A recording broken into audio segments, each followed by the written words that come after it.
Secrets, cover-ups, and strange phenomena. UFOs and ideas that challenge reality itself. All these mysteries, all this time. Are we ever going to get to the bottom of these? My name is George Knapp. I dig into news stories that others can't or won't. I'm Jeremy Corbell, and for some reason, people tell me things they probably shouldn't. And this is Weaponized. This is Weaponized. Welcome back. Yeah, it is. It is weaponized again. Oh my gosh, backed by unpopular demand. That's right. Yeah. I thought maybe we might take a walk, a stroll down memory lane. And we're not talking about memories of millennia ago or decades ago, something fairly recent that you and I were involved in that I think is probably about 90% your fault, 10% Joe Rogan's fault. Oh, shit. Storm 51. Okay. Really? You want to do this right now? Okay. Storming Area 51, where conspiracy theorists think the government has aliens on ice. It appears the U.S. Air Force is taking these threats seriously. A Facebook post, an avowed fake designed to get likes, announced a plan to raid the Air Force base in Nevada known as Area 51, which has been at the center of UFO and alien conspiracy theories for decades. More than 1 million people have signed up. It's been enough to spook the Air Force. Air Force officials don't want people to trespass on the base. They are worried some might be killed. Quote, any attempt to illegally access military installations or military training areas is dangerous. There has been renewed interest in UFO sightings since it was revealed earlier this year. The military has spent $22 million to research UFOs. It's not clear the 1.1 million Facebook followers who said they are going to storm Area 51 are real and not Russian bots. First of all, George Knapp. Storm Area 51 is your fault, and it's Bob Lazar's fault. So I'm going to just step back and, okay, for our audience, check this out. Everybody should remember there was a big cultural event, a movement based upon the idea of storming Area 51, which is a horrible idea. And how that came into being, in my understanding, was that in 1989, you did an interview with Bob Lazar and told the world with Bob that there were UFOs at Area 51. So that is really why it got on the radar from my perspective and probably popular perspective that the storm thing happened. But there's a very specific story here, how that occurred.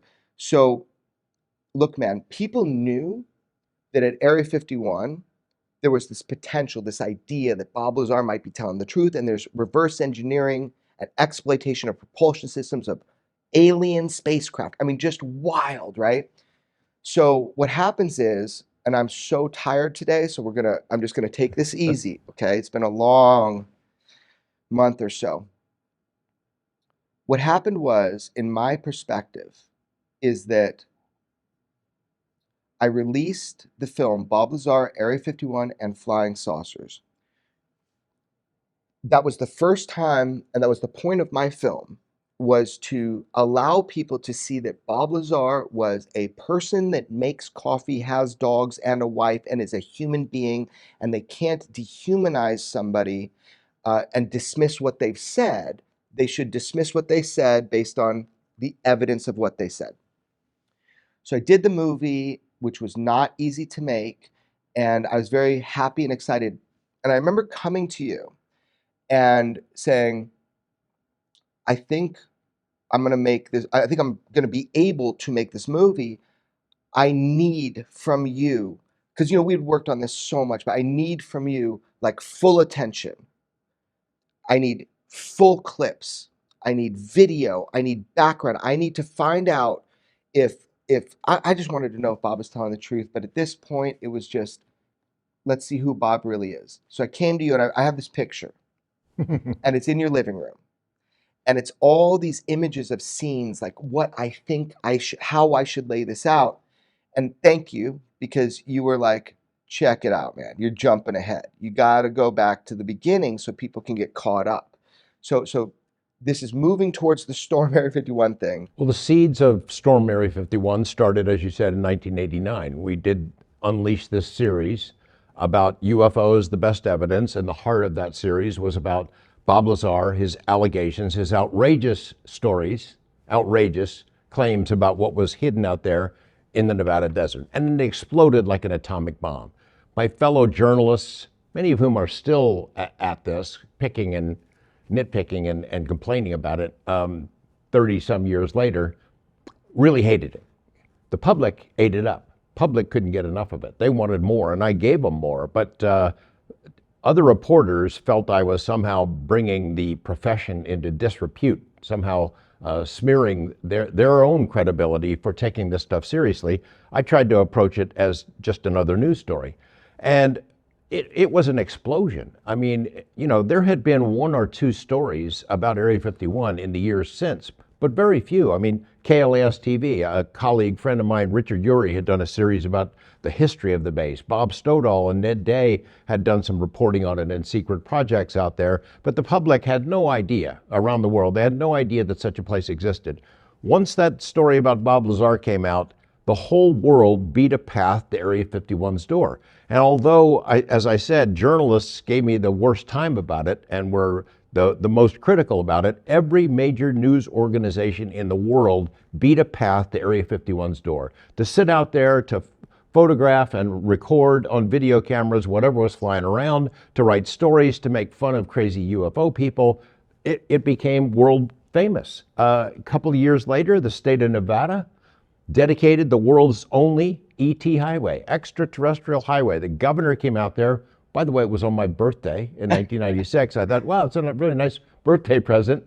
We flew in a helicopter. They had the cast and crew, the director and producer of the movie Independence Day out there for the big ceremony. And they created the world's only extraterrestrial highway, which of course it was a big jolt to tourism out there. The little Ailey Inn was born. The Alien Research Center in Haiku was born.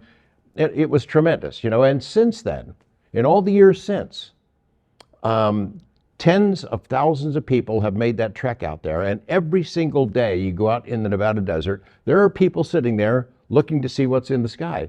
That curiosity never went away. The interest in Bob Lazar's story waned after a while. Bob didn't want anything to do with it. The only time he'd come out and talk about it is it was an anniversary, and I went and twisted his arm and pulled him out of his house and made him go on camera. He would give me, because of our friendship, he'd give me an interview, but he wanted nothing to do with it, and it sort of nosedived until you came along. So I'm recalculating my math on whose fault Storm 51 is. I'll give 20% to Bob, 60% to you, and the other 20% to Joe Rogan.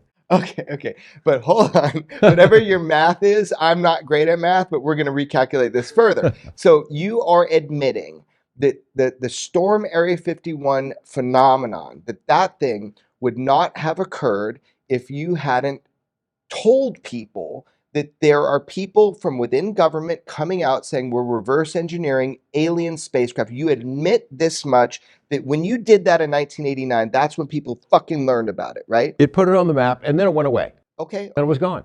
Okay, so I'm personally curious. What did you think when I told you, I got it, Bob's agreed, we're going to do it?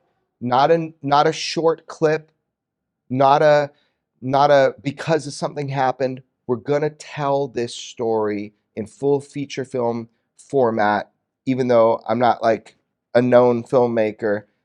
He's agreed. What did you think? Well, I was initially skeptical because Bob has been so reluctant to fully commit to something like that. You know, we've done a lot of stories over the years, intermittently, and you know, he's tried to put it behind him. He is not a guy who lives off of this. He has a business and a life and a family and would like it to go away. So the idea that he would commit to opening up completely to you, I found that I'll believe it when I see it. The second part is, the story's complicated. It's not simple. It's not a simple thing. I see people on social media even now who make up their minds. I believe Bob, I don't believe Bob. Here's why I believe him, here's why I don't. And they know so little about what really has gone on, the undercurrents of the story, what it was like to be around then. You know, I can understand people being skeptical about it. It's outrageous. It's off the charts. It's crazy. And it's a lot less crazy now that people are talking about reverse engineering programs and legacy UFO programs. But back then, it was right out of the blue, and I could see people not believing it. But, you know, there was so much that happened that is hard to convey from back in those days, things that were going on behind the scenes, the terror that was real. You know, the people that were following us around and messing with us and breaking into his homes and burglarizing his car and playing mind games with him and scaring the hell out of him. I mean, it was real stuff. It was really going on. So, you know, look, my aim, and there's so many funny things I could tell you about making the film, but like my aim was like, finally, after all these years, I just want people to see kind of like who he is. But it was so funny, man. I guess things had gone so wrong for you with like, you know, trying to, you know, kind of fully get, you know, his attention with this, that it was like when finally I'm like filming in his kitchen and he's making coffee, which I think I put that in the movie. I made sure to it's show. in there. Is it in there? It's a I great don't scene. remember. Yeah, great scene. But it was just like this idea of just, let's find out who he is. Like, I wasn't making a film to go through point by point. Like, is he telling the truth? Just see who he is. We'll talk about all that later. I remember your kind of skepticism. You kind of kept telling me, like, the other shoe's going to drop. Something's going to go wrong. He's going to get raided by, you know, you told me some crazy, like, something bad is going to happen. This is not going to happen for you. And I was like, just let's pretend it's going to happen, right? Let's just keep moving. So I want to kind of thank you, first of all, because why I put you as a producer on there, I just want to be clear to everybody. It's not because, like, you know, you're like had your hand in this movie. But people say crazy shit. It was just because I couldn't do this without you. I wouldn't make the mistakes of other people. Of course, we're working together all the time. I would never do it without, but I couldn't do it without you. So we sat down, and every time I exported a clip, and sometimes I was like, oh no, this is messed up. Something's wrong here. And you're like, hold a second. Look a little deeper. We did an interview back here. Read it. Listen to it. So you ended up giving me like just so much access to things that, so Bob gave me total access, whatever you want, but he didn't know Lane Keck anymore. Lane Keck is the guy who did the Hypnotic regression. Hypnotic regression, which, so everybody knows, it's just so that you relax and can clear your mind and try to recall finite details. So you were like, well, I know Lane, you know, he works here down at this place still, I think. So I called Lane, and Lane would never let me in, except for the fact I said, I know George motherfucking Knapp. So then he was like, okay, and boy, did he let me in. What you don't see in the film, I've never released this, Lane went through with me his original handwritten in real-time notes of what Bob was saying. And he thought Bob was saying desk. I'm in a room, there's a desk, but like Bob was saying disc. And Lane had no idea why this guy wanted to remember a time of his life. So sitting back with Lane, watching and filming with him and seeing his handwritten notes, and I photographed every single note on my iPhone that he had from that live session. He showed me this drawing, and the thing is, Bob drew it, and we didn't know what it was. And then he flipped it. It was a saucer. But the thing is, Bob's just kind of like drawing it. So Lane goes, oh my gosh. You did hypnosis to try to recall details from your employment and from the physics of what you learned. Is that correct? Yeah, that's correct, with Lane Keck. Okay. And did you recall anything? Yeah, I did. I mean, specifics, things you might have missed. I basically wanted to try everything I could to prove what I was saying. So this is just another tool. You were familiar that hypnosis can work? Yeah. To recall? Yeah, and I had it done to me before, so I had proven that, yeah, this really does do something. Let's try and remember some fine details, or... You wanted to recall some physics that you learned there. Yeah, I wanted to recall as much as I possibly could. I mean, so much went through my mind. Just imagine all the things you were seeing. And every one is completely fascinating and something you haven't seen before. It's just data overload. So I was hoping that hypnosis would get me relaxed enough where maybe everything was packed so tight together maybe I could just start thumbing through things and just pick up even a couple little more tidbits could paint a bigger picture, and I could, possibly explain things better, or, possibly locate some of these other guys, or anything, any bit of information. So, yeah, and it was pretty handy. So you did recall some things technically. Yeah, technical things, and probably others too. More and more hypnosis is accepted. However, there's still a lot of misconceptions about it. Like what? Oh, they think that you go into a trance and the hypnotist does something and you don't remember it, and all of a sudden your life changes. And that's not the case at all. There's no mind control happening. Take a nice deep breath. Close your eyes and just think relaxation. Now just think about your head and relax your head. I don't know, that's just really fascinating. But I think it is a shielding material. To the tips of your toes. Just relax completely.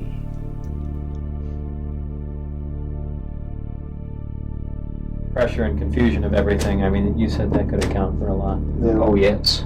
So I don't think that has anything to do with this magical, weird stuff.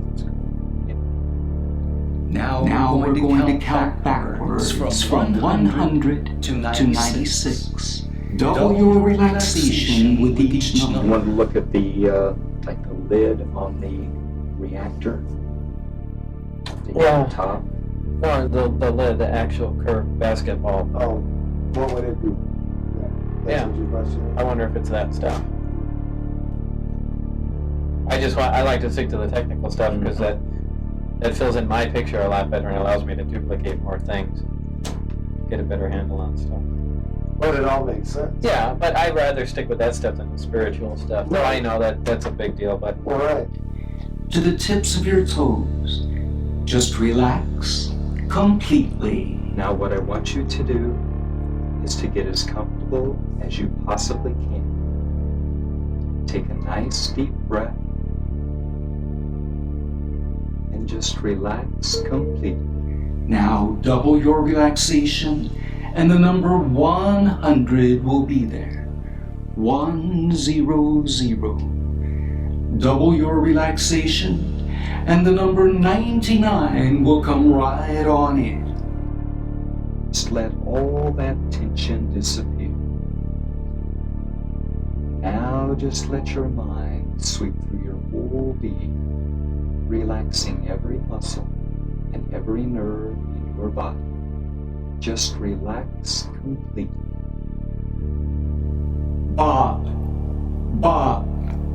from this moment on, you will recall and remember the material that you seek, and no one or nothing, past, present, or future, will stand in your way. Bob, you will remember, because you desire to remember.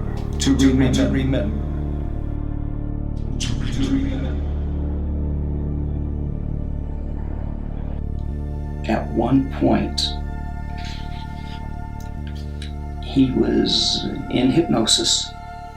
I think it was drawing a reactor. He was trying to recall what was in the books. He saw it in the book, and then I told him, well, you'll come up and open your eyes and you'll be able to draw.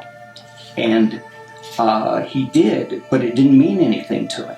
But it was a drawing that he drew this way. Oh, no way. But it was this way.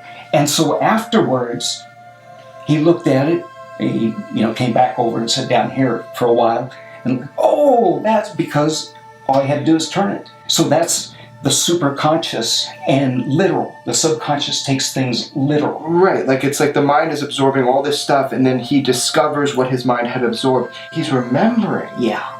I was writing so fast I can't imagine what you were thinking too, because you're discovering with them that kind of shock.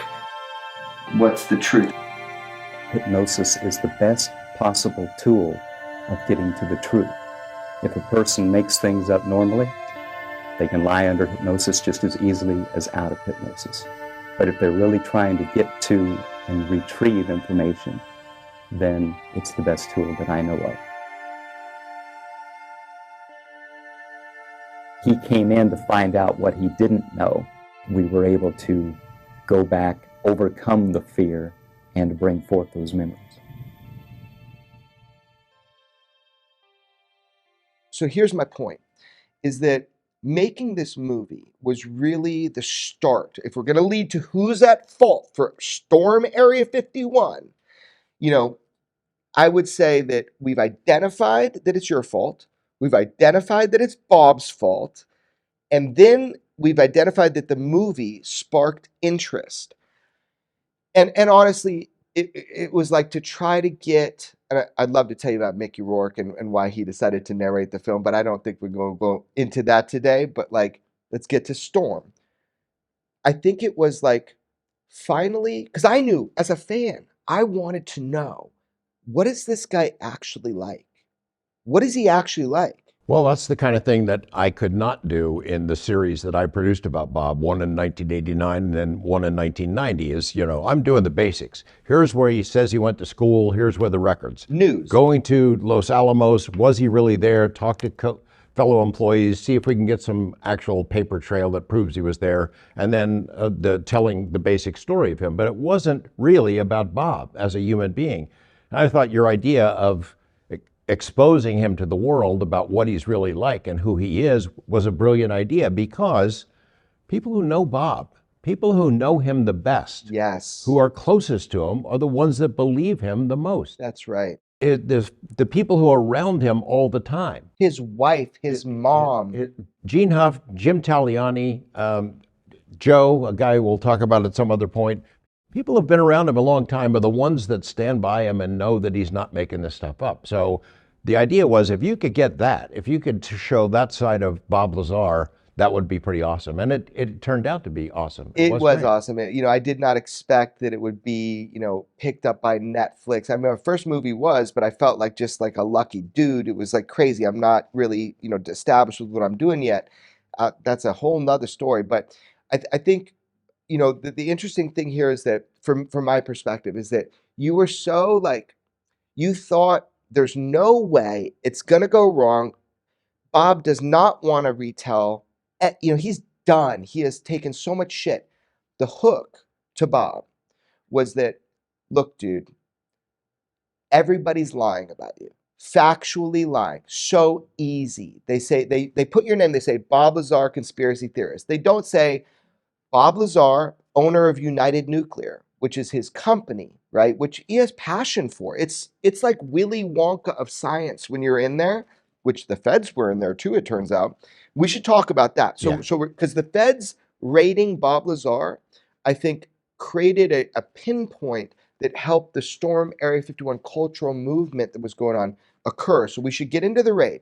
But the main thing here is that you didn't think, you thought something bad would happen, that it just, because he, but the hook to him was, everybody's lying about you.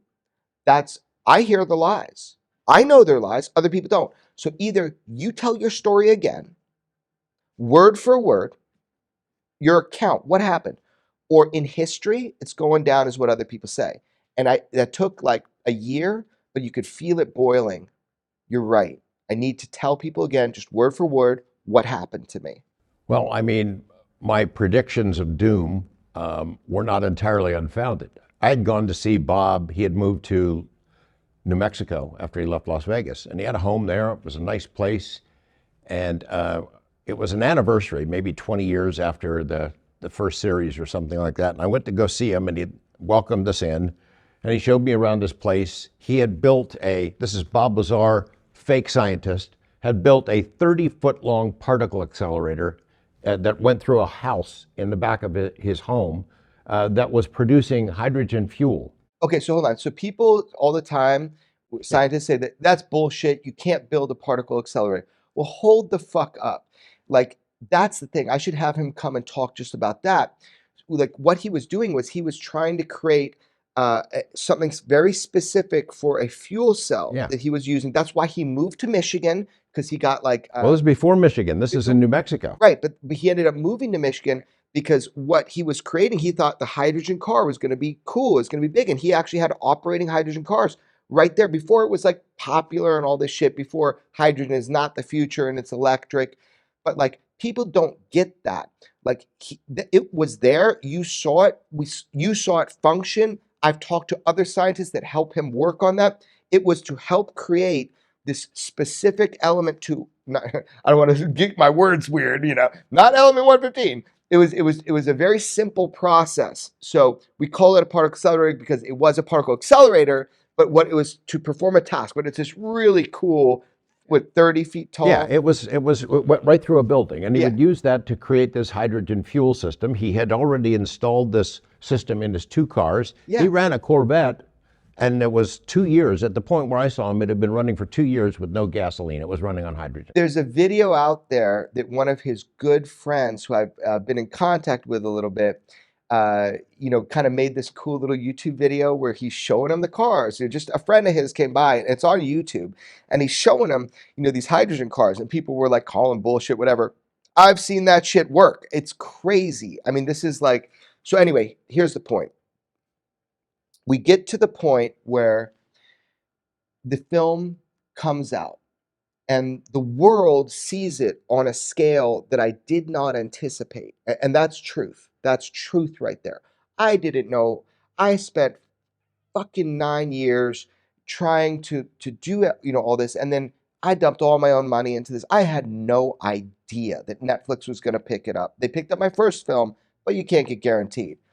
So I was like, I need to do like one interview. So I got a few friends that could amplify this shit, but I didn't hear back from them, right?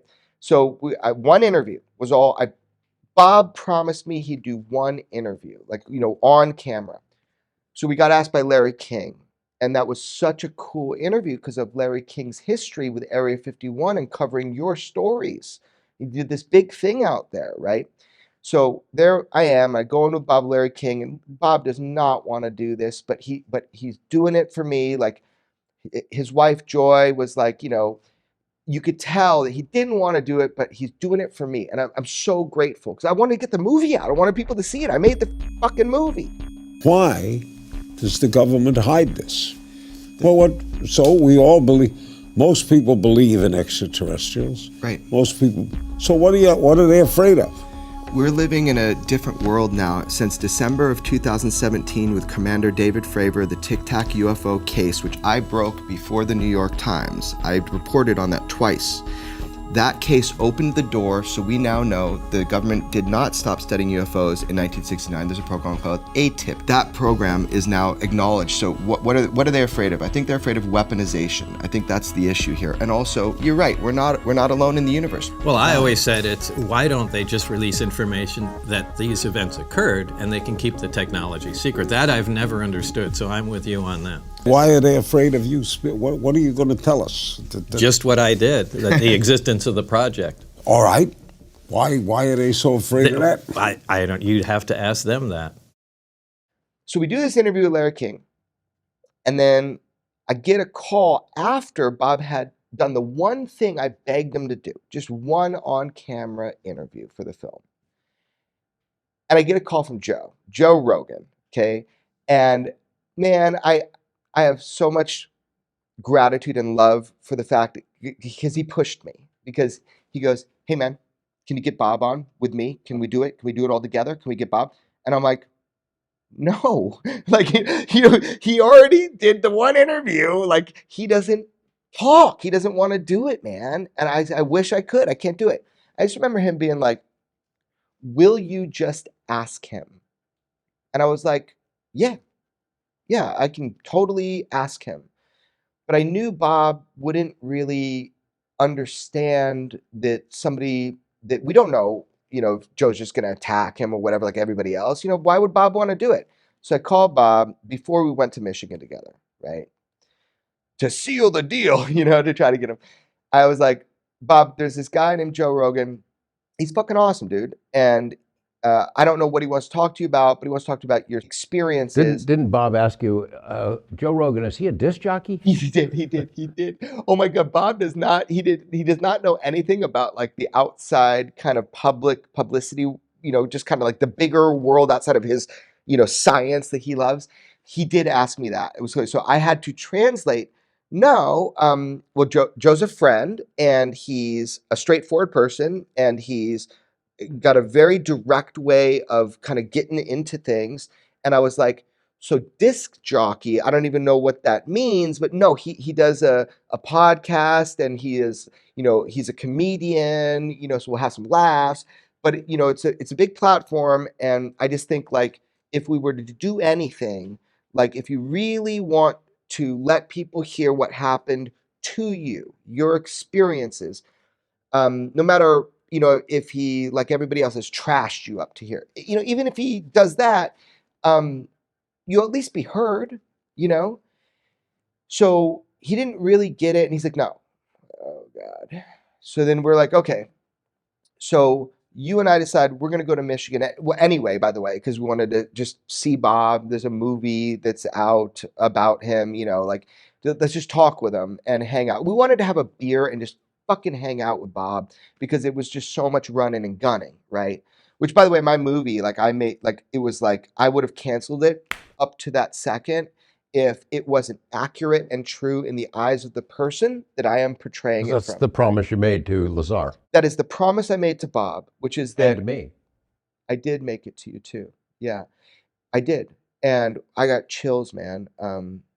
So here's the deal. I would have killed the film, because when you let somebody into your private life and make it public on a Netflix documentary that ended up being wildly successful, you open yourself up personally. And everybody's past that. Like, Bob's past that. You're past that.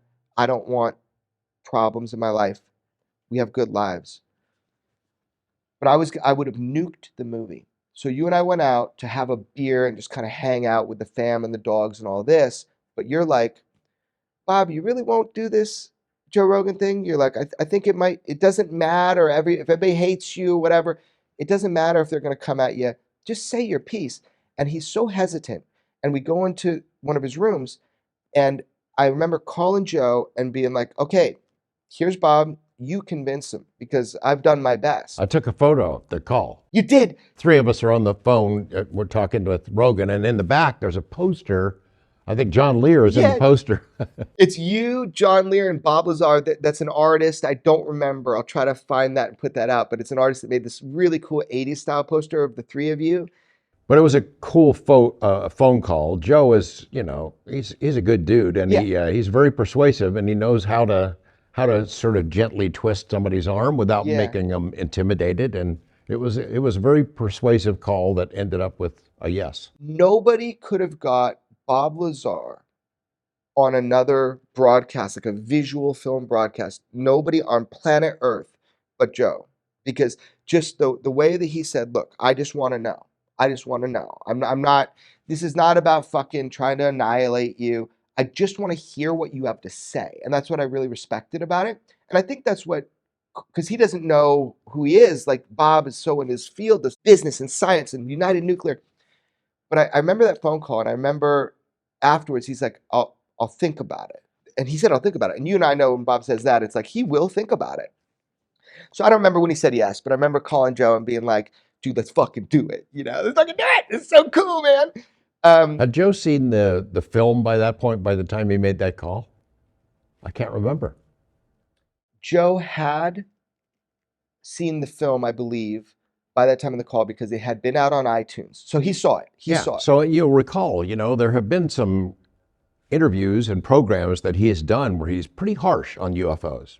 Yeah, in the past, he went through a big period, and rightfully so. You and I have been through that.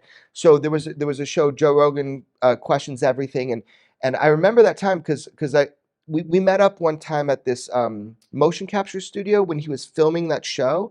The thing was that a lot of the people that were coming at, they're crazy. You know that a lot of the UFO people are just fucking crazy.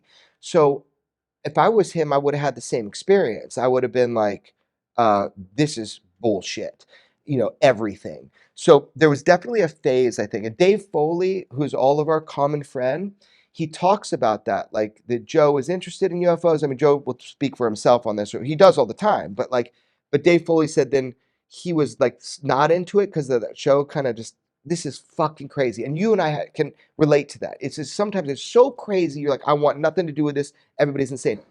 But I remember Dave Foley saying he called up Joe and being like, "You'd be very happy to know I am into UFOs again." And I think Joe was something like that bullshit. Like it was like, I don't know. It was something like that.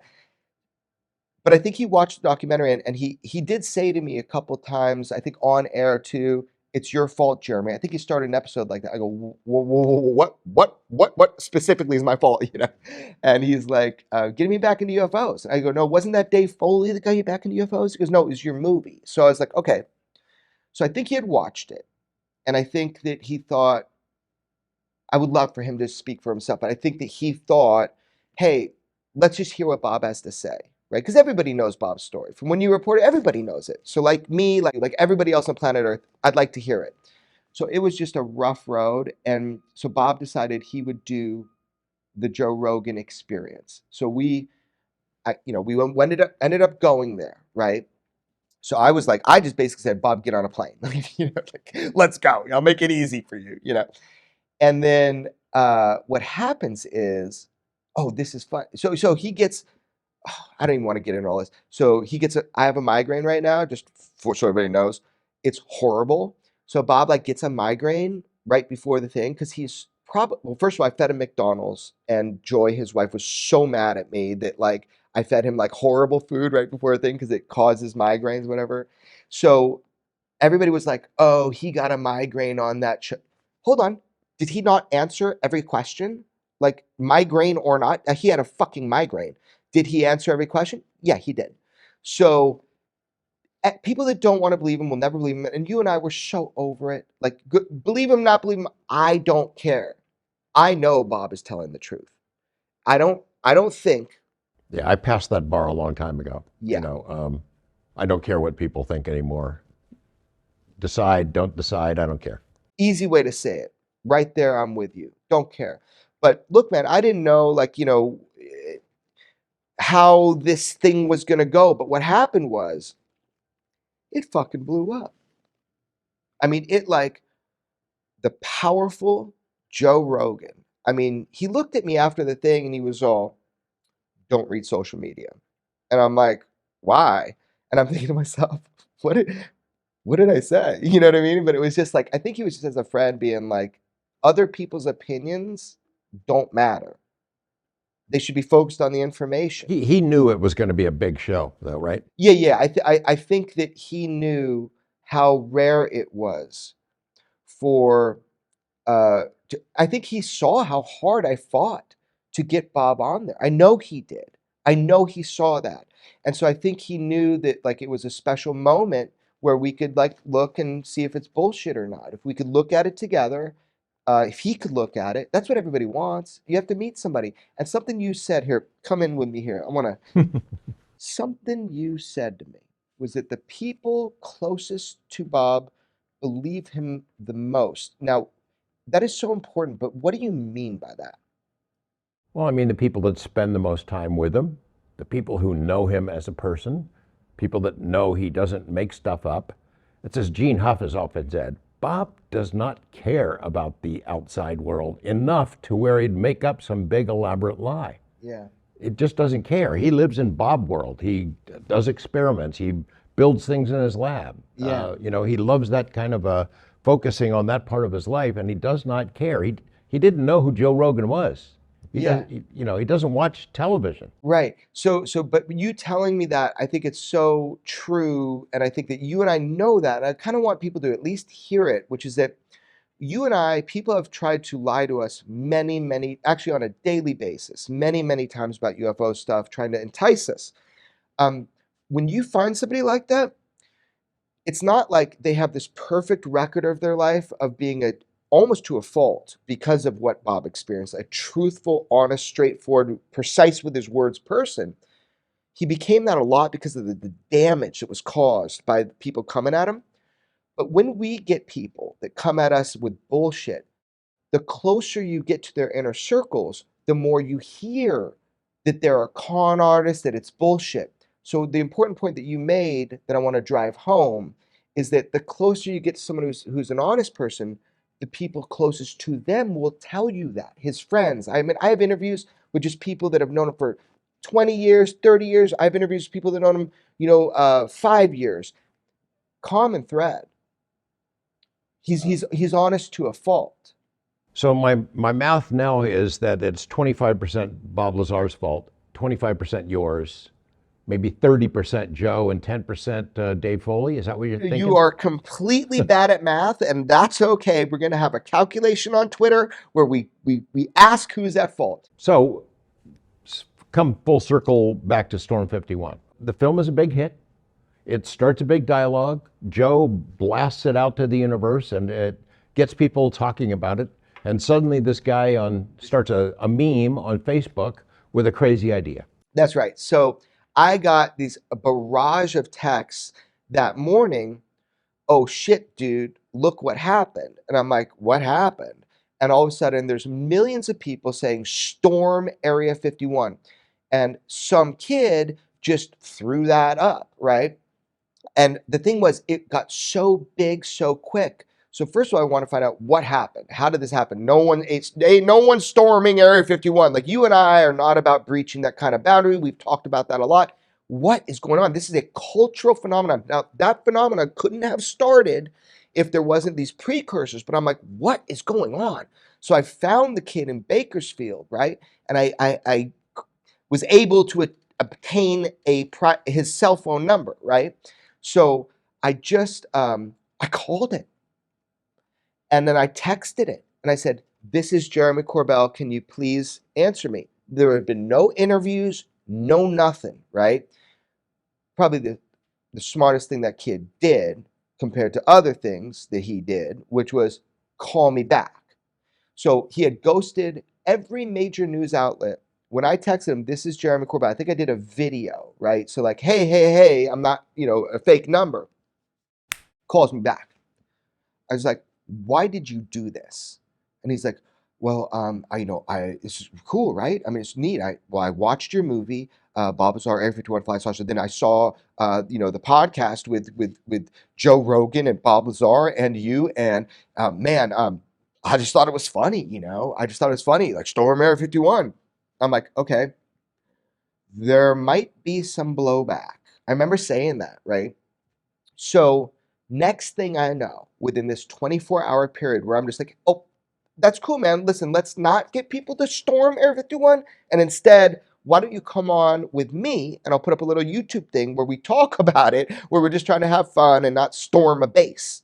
I don't think he understood the gravity of what had happened. Next thing I know, he's calling me from a bathroom and he's like, the FBI are going to my mom and they're looking for me. I'm working in a vape shop and I don't know what to do. And I'm like, okay, I know what to do. We're going to call the G-Man. I called you up and I was like, look, I don't know what this is about. I'm not involved, but this is a big meme. And this kid has the FBI talking to his mom, knocking on his home door, but he's at work right now. What does he do? And you're like, I've got a lawyer and he needs to have representation from the beginning. 2, you should, because I have some contacts that I can call within federal agencies, you should call, and so do you, but you're like, I'll do that, you do this.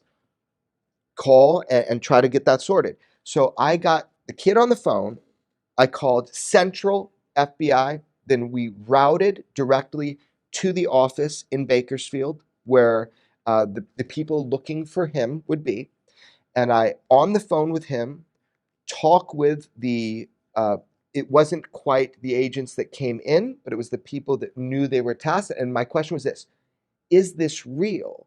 Are they real federal agents? Can you confirm to me that so-and-so's name is a real federal agent? That's what you and I do every time. People always tell us they're FBI. Okay, well, let's find out, right? Happens all the time. So I confirmed through Central Line that they are. Okay, whatever they want to talk about to my friend who's on the line right now, and they had heard about the movie, they had heard about the Joe Rogan podcast. This is the FBI. They had heard about the storm meme, obviously, and sent agents out. So there we are. You got the lawyer on deck, ready to go.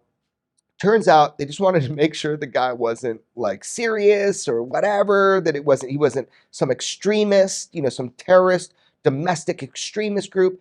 And clearly the guy wasn't. So the kid ended up talking to him at home. We didn't have to call in the big dogs, is the point. So everything's fine. However, I'm like, George, this is so cool. Let's go out there. That'll be fun. And you're like, hold the fuck up. You're like, I'm a news reporter and I'm going to cover it.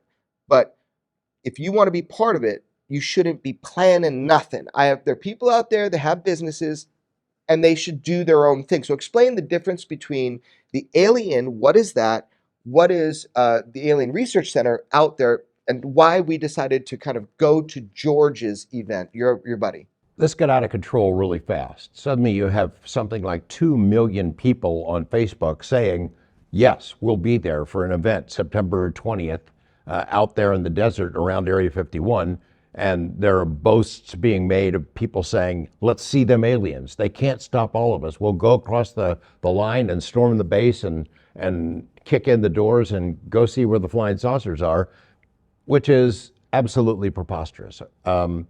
Over the years, over the decades, I've had all kinds of people come to me and say, I want to sneak into Area 51. What's the best way I can go? Or let's get 25 RVs and all drive across the border at the same time. They can't stop us. And my advice has always been, yes, they can. Yes, they can. Yes, they can. Don't do it. It's a bad idea. Yeah. I mean, there are legitimate national security programs that go on out there. It is a jewel in our national security system. It's a very important facility even now. Don't mess with it. Yeah, we need it. We need it. This is part of what we need. So you're kind of laying it out for me because I'm kind of like sleep deprived. I'm watching a movie, and you're like, hold up. So what is the Rachel Bar and Grill, now named after Bob Lazar's event series with you? Explain what that is. Explain what George's thing is. So little town of Rachel is pretty close to one of the entrances to Area 51.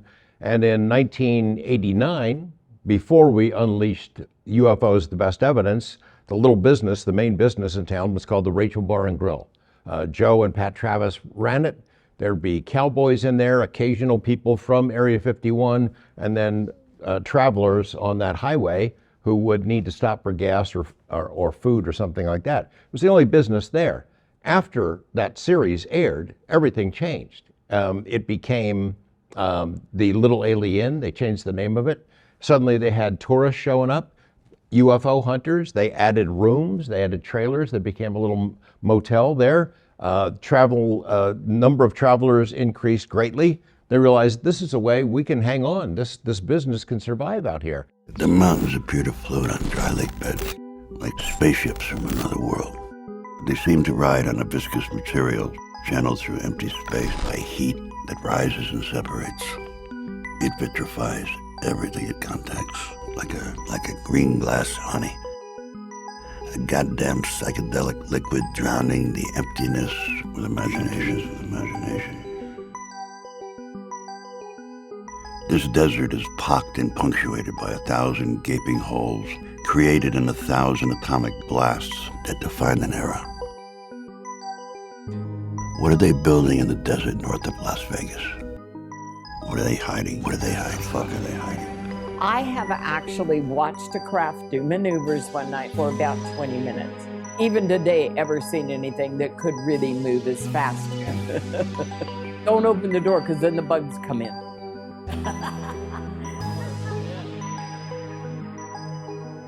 Well, get a few more goodies.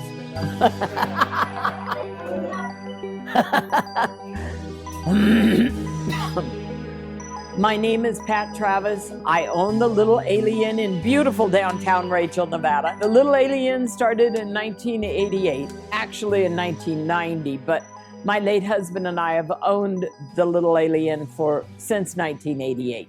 We were newcomers to Rachel.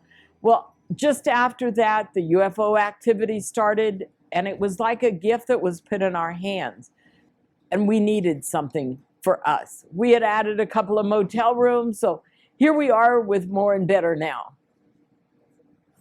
Next time, stay the night. Are we ready to roll again? We had tour groups earlier today, and it's just you go in, you do what you have to do, and then come out and mingle with everybody. That's what life's all about. This isn't work, this is fun. There are people that come here from every country in the world. And if you look at all the dollar bills that are signed on our ceiling, you'll see so many different countries. Every state in the United States people have been here from. And it's awesome. This is really where things started, you know, and it's been something that keeps going on. The one question that everybody asks is, how do I get to Area 51? It just goes without saying. So we have a little map, we teach them directions and let them go. And we've had some that don't like to listen to us. You've got to pay attention. It is a high secure area. Every country in the world has this type, but ours is really well known about.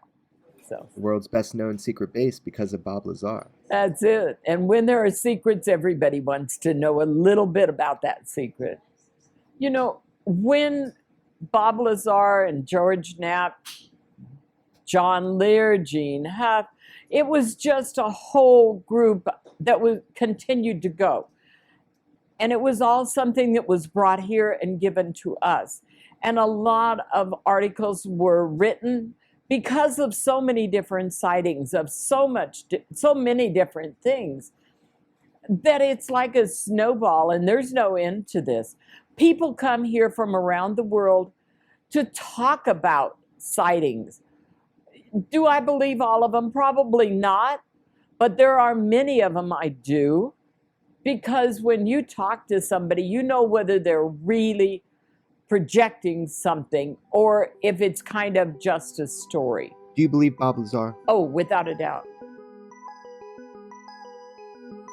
If a man is going to tell a lie about something, it changes because you don't remember all those things. If you tell the truth about something, it always stays the same. Can I prove it? No, but I can tell you, when I tell that, my arms will cover with goosebumps. It's happening now. Do I believe that there are aliens that walk among us? Without a doubt. I have no qualms about that. It's happened here more than once. That's a fact.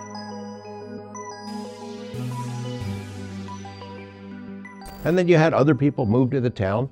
At the same time, not that long later, it's Heiko, a nearby community, isn't really even a town. It's more like an intersection. There's some ranches there, but a guy named George Harris, a Las Vegas businessman, created something called the Alien Research Center. It's a big gift shop. It's shaped like a big Quonset hut. It's got a giant 50-foot tall alien robot that looks like Gort from The Day the Earth Stood Still. And he's making a go of it. And those two businesses, although they're rivals, they also get along a lot. So I think the guy from Facebook who had kicked this thing off made an agreement with a little alien. Let's have an actual event. Let's have some people show up. Maybe we'll make some money, and have some fun out there. Yeah. And George Harris, the guy who owned the other place, saw some potential there too. But you know, the overall concern that we had, it got serious real quick. It got serious really fast. If you know, they're talking about 2 million people. No one really ever believed that many would show up. But let's say you had 20,000 people show up. There's no bathrooms, there's no food, there's no, no restaurants out there to speak of. There's no porta potties, there's no toilet paper, no water. The possibility for people getting out there, getting into trouble, getting lost, having their cars break down, dying out in the desert somewhere, a lot of things could go wrong. It's very real. Just at these big concerts people have, you have those problems even with those facilities, but there is nothing out there. And again, nobody thought 2 million people were coming. But all of a sudden, the Department of Defense, the DOD, I mean, they made an official statement that they later retracted, like, this is what happens to people that storm Area 51, and it's like a bomber, and they ended up, like, taking it off. But also, we got calls And people were like, what's the intent here? We got nothing to do with this. What the fuck? You were like, this could go really bad. And I was trying to understand that. What did you mean? We broadcast stories that we felt were responsible as a warning to people who were unfamiliar with the area. Look, this is a really bad idea, okay? If there's going to be that many people show up out there, it could be dangerous and troublesome in a whole bunch of different ways. So if you're going to come out there for this event, be prepared, and be prepared to be self-sufficient. And you should know where you can go and where you can't. And by God, by no means should you ever consider going across the border in the line into Area 51. It's a bad idea. It's illegal. You could go to prison or you could get shot. That's right. And there are mechanisms in place that were amplified to such a high degree on that day. So I remember telling the kid, hey man, don't storm Area 51. Do an interview with me called Don't Storm Area 51. And let's try to at least divert a little bit of the negative. Look, what I was told by certain agencies is that there could be domestic terrorism groups that come in to utilize the event itself to do something bad when you guys are just doing something good. Now, we can't stop it. It's already happening. So they're like, I think, when I told them, I was like, I'm going to basically be there because I can't not be there. I want to make sure that we provide something fun. I want to be part of George Harris's event. And, it can't be without the idea of the movie and being out there. So at that point, I was like, okay, I can't organize it. I can't be a part of it in that way. But what I can do is, try to bring things that, and you very smartly, you're like, if you focus your energy at George Harris's, you are miles from the gate and things like that. And we could actually have fun. It's his place. He owns everything. So I called him up with you and we were like, okay, look, Jeremy wants to try to provide some things, take it or leave it. Here you go. I did ask him, I said, just let me film in your compound. Let me be the only person that films in your compound because I'm going to bring a bunch of, this is part of a developing story. So I thought as like a documentary or whatever, this is born from you and Bob making the film, Joe Rogan blowing everything up, and then this kid making the meme, right? So he says, yeah, that sounds great. Who do you have? Because we need some help. Like, do you have like a musician or something? And I'm like, yeah, I got one. Okay, no problem. I fucking don't know. Yeah, I don't know anybody. So, funny story. I've never told it, but I called a friend of mine who he's just really wealthy. I just thought wealthy people, they might know somebody that knows a famous musician, right? But I'm musically stunted. My wife will constantly, you've been giving me a musical education starting with the Beatles for the last 7 years. I mean, it's like I'm musically stunted. If it sounds good, it's good music. So I didn't know the name, but he goes, oh, yeah, no problem. I got somebody that I'll put you in touch with. His name is Paul. I said, okay, cool. I'm like, we're like 7 days out at this point. And I'm like, okay, cool. Big musical talent, Jeremy. I'm like, okay, great. He's like, no, plays stadiums, Jeremy. I'm like, okay, great. I'm like, I don't know anything. I just need somebody. Because I wanted it to be fun. I wanted to attract people over there. So all of a sudden I get a call and it's, hey, Jeremy, this is Paul. And I'm like, hey, Paul, what's up? My name is Jeremy Corbell. I've got an event in 7 days. I'm not running it, but I really want to support it. And here's the deal. Like, we really need a musical person. I hear that you are very famous in your field. I don't know your music. I really apologize. I don't listen to music very much. And we can't pay you. Oh, yeah. And by the way, we can't pay you, right? We can't pay you, by the way. So he goes, yeah, darling, I got you. Sounds really exciting. I'm really excited about what you're doing. I'm like, cool.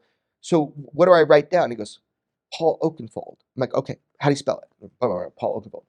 So I get back and I tell the people at the Alien Research Center, Paul Oakenfold has agreed to come out into the middle of a desert where there is a potential riot occurring, right, to storm a military base and just play some music. Is that good? Can we do that? I hear he's popular. Oh my gosh. Apparently this guy is one of the OGs in music. He plays stadiums. He's super famous for this. I can't believe he said yes. It must have been a good pitch. So anyway, the guy was a sweetheart. I remember telling our buddy, Robbie Williams, hey man, because we asked him first. We called him to try to see. He was on tour or doing something. And he goes, oh, you got an OG. And I'm like, an OG? You know what I mean? So if Robbie says that, then obviously he's an OG. So now I kind of get it, I think, which is that, to have this guy, Paul Oakenfold, come out and play for no money in the middle of the desert in an active conflict zone, we'll put it that way, right?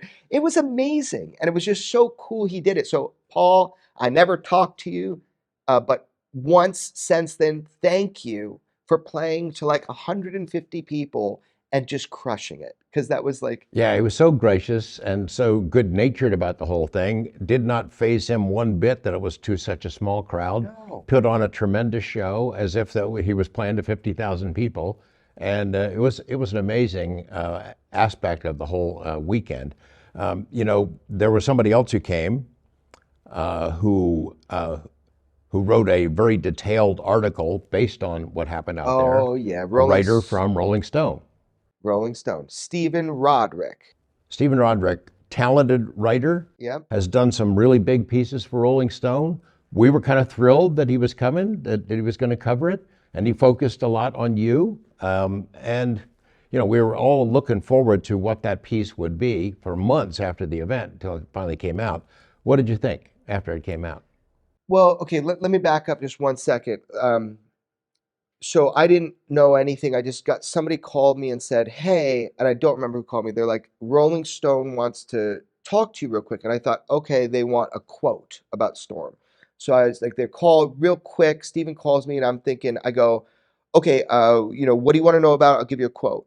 And he goes, no. He goes, hey man, are there like bathrooms out there? And I'm like, yeah, I think they're gonna put bathrooms out there. Okay, so like in my SUV, in my car, is there a place I can pitch a tent? I go, whoa, hold up. Are you coming to storm Area 51? He goes, they didn't tell you? I go, tell me what? And he goes, I would like to follow you through this whole experience during it and after it and write a story. And I was like, what are you talking about? And he's like, this is like hardcore. He goes, he has to introduce himself. He goes, I am a staff writer for Rolling Stone. My name is Stephen Roderick. I've written some big articles. You might have heard of them. And I didn't know. And I go back to look. It turns out he wrote that famous smash piece on Johnny Depp. Yeah, brutal. Where it just destroys Johnny Depp. So now I'm thinking, after I look at that, what is this guy going to do? Like, is he going to be like every other parachute journalist on planet Earth that jumps into the UFO topic, that knows nothing about it and doesn't realize how serious it's getting, and do some smash piece? Like, fuck no. And then I thought, you know what? If he agrees to stay in my RV, then he's really in. So I ended up calling him back, I think, just after. I was like, here's the deal. Yeah, come cover the event. You want to stay in my RV? He's like, awesome. I was going to pitch a tent. And I'm like, awesome. Okay. So just to kind of back you up from what you said, what did I think about the article? What I thought was, this is a hyper talented writer. And I liked him. He's like a good guy. And I was baffled at the fact that he wanted to follow us through the experience and then do something more, like come to my house later. So it's like, it feels good. You're like, oh shit, you got the Rolling Stone following you. It felt rock and roll. But I was like, what is this guy up to? Is he really going to do a good article that takes it seriously? I don't want to contribute to bullshit. I remember when I met him, I walked into your RV and you and he are there, a couple of other people, and it got silent, like I just walked into a church or something. And then the conversation started up again, and it got comfortable, and it was fun. And then Paul Oakenfold came in, and then it got kind of raucous, and it was even more fun. It was a great little moment there. It was, and I have footage of that. So I was able to have my buddy, the same guy that flew from Mexico the first time, and just without knowing what he was doing, came and filmed with us for the first time on camera, Jay Stratton, right? Same dude, Niles Harrison. Niles Harrison, my mentor in cinematography, who knows that I don't even know how to focus aperture, but has helped me in all this stuff. And then Dave Foley was there too. And Dave Foley was there. But my point is, we have the only footage of this, but we have footage of this. So in that RV that you're talking about, Dave Foley, Paul Oakenfold, for the first time I've been meeting, Stephen Roderick, you, me, some other reporters. It was so crazy. And I want to show everybody that footage real quick so they can just see a moment of it. And you'll be pleased to know I've become obsessed with UFOs lately. You know, some level of empathetic toward the issue. Good luck. Yeah. How's my hair? No, it's good as mine. You went 8 hours though. Awesome. I'm right there. Awesome. Thanks, guys. Thank you. Now it's on a nice tight outfit for my show tonight. I'll get a little bit pop. You and Jeremy together. Okay. I was also impressed that Dave Foley came out, because I think at that point we had never hung out in person. So I remember we had talked so much on that, we had videoed, whatever, but I was like, Foley, look, come hang out with me and George in the desert. It might be a devastating riot, and there might be a ton of agencies and there will be arrests, but you can stay in my RV too. I got a couch in there, you know, someone's not using it. There's a couple bunks. And he's like, oh, I'm in. I go, what? He goes, I'm in. I'm like, that's when I knew I loved Dave Foley. Yeah, what a great guy. That was the first time I ever got to meet him. And, you know, that friendship that you guys have, and me to a lesser degree, that'll be forever. That was the first day that we really got to hang in physical capacity. It was just so cool, man. So finally, we're going to tell Dave the real plan. We're storming the gate of Area 51, and Dave's leading the charge. This was not bullshit. I kept saying this is so far it's bullshit. I figure we bring a comedian, you'll laugh him out of us arresting us. They're not going to stop a celebrity. Right? They're not going to stop, especially a funny one, mid-level celebrity who's been off TV for 20 years. Hey, well, look, in the 90s, you might have gotten a pass, but you better start working because you got to laugh us out of this, man. Yeah. I mean, most people involved with military police are huge Kids in the Hall fans. Because most of them are closet homosexuals. Well, that's the exact reason why we're bringing you, man. You can relate to them. Is this your first time here? I've been before. It's my first time here. Yeah. It's your first time. Yeah. I have not been to this gate before. The other gates. Mm-hmm. So what goes through your head just looking out at this great expanse behind you? How cuddly Dave Foley is. Bob Lazar, Area 51, and Flying Saucers! So in my eyes, it's just this kind of neat thing where there's so much excitement about UFOs. So let's get to just this part, right? I just thought this can be a good thing. Let's not let it be a bad thing. So I tried to create that environment. I know you were just covering it as a news reporter, but we were worried, and there was a massive federal and law enforcement presence. But what I realized was it was the craziest shit ever. You'd go up to the gate, compared to every other time we've gone. When you're being surveilled, they don't let you see anybody. But the car, last time we went up to Area 51, they followed us. Me, you, and Ernie Klein. Right. Ernie Klein's the writer who wrote Ready Player One, which the Steven Spielberg movie is after. This is George's friend, for those of you that don't know. And he's a good dude. We like Ernie. And we took him out to Area 51, and the cars they followed us back last time, just to kind of say, we see you guys. I mean, the security at Area 51 is always pretty strong. You just don't always see it. There's cameras that ring many of the central access points, and there are personnel that will, camo dudes they call them, that would sit up there in a Bronco on the hill when you get close to the gate. They have sensor systems on the roads to let you know that they're there. But this time, for this event, it was way over the top. I mean, they were prepared for the worst of the worst. If in actuality that 2 million people showed up and wanted to storm the base, they were ready for it. In between Heiko and Rachel on the highway, they had created this law enforcement camp.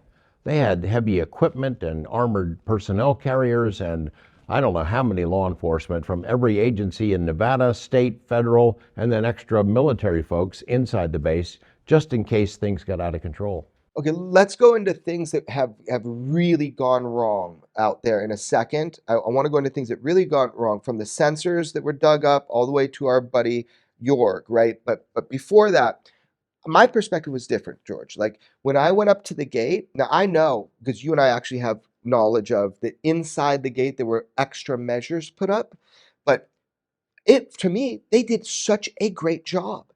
On site, it was like, oh yeah, come up to the gate, Right. take photo. You'll never see that again. Right. Never in your life.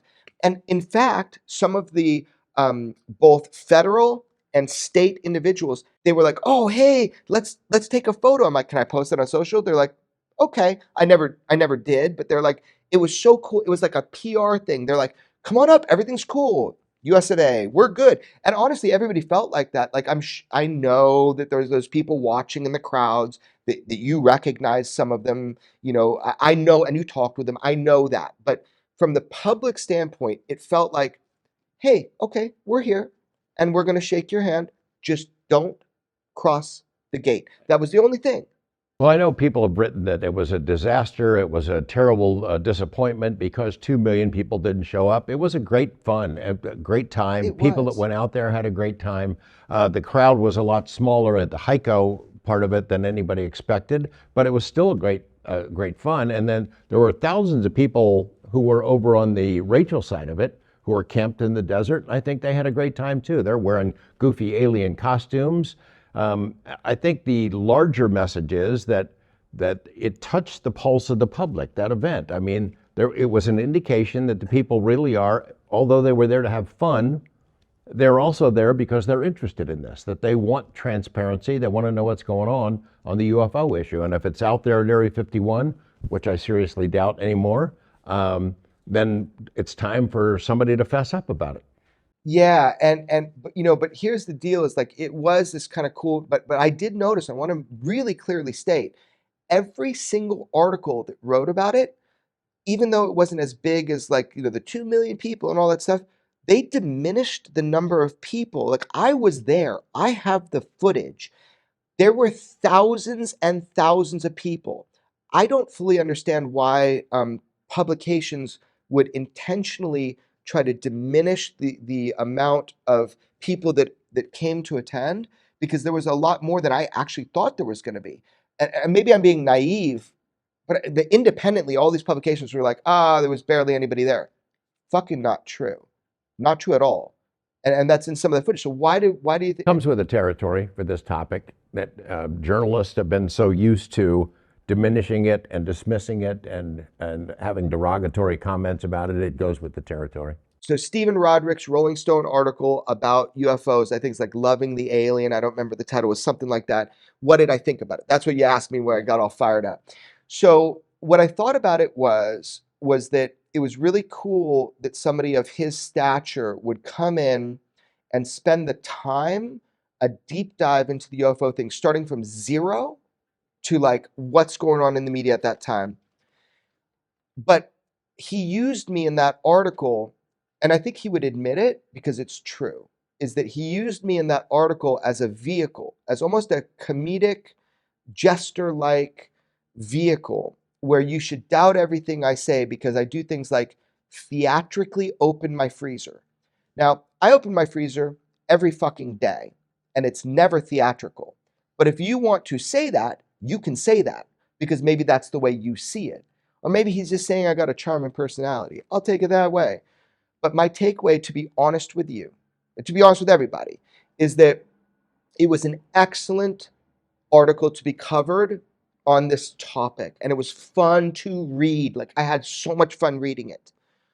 But I was used as a vehicle to try to say, hey, I went and did mushrooms with this guy or something like that, But I think the end note is that I'm really grateful.